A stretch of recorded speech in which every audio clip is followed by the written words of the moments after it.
Ushbu loyiha Prezident rivojlantirish banki hamkorligida Xorazm viloyati Xonqa tumani Madaniyat mufida 505-sonli konturda amalga oshirilmoqda.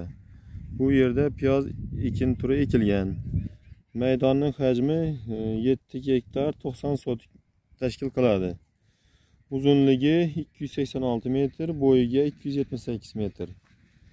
Bu yerdagi ekinlar zamonaviy usullar bilan parvarishlanmoqda. Hozirda ekinlar unib chiqqan, to'liq ko'chat undirib olingan.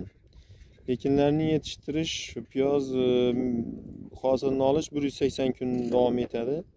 Yetishtirilish jarayonida sug'oriladi, tabiiy va mineral o'g'itlar bilan oziqlantiriladi. Ushbu loyihada 14 ta dehqon xo'jaligi biriktirilgan.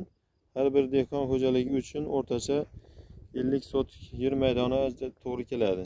Loyihani samarali amalga oshirish uchun Birobo agro xizmat ishlab chiqarish kooperativi biriktirilgan.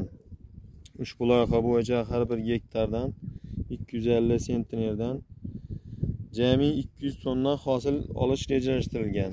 Mazkur ekin yig'ishtirib olingandan so'ng ikkinchi ekinga ham yuqori daromadli ekin turi ekish orqali yer egalarining daromadini yanada oshirib borish rejalashtirilgan.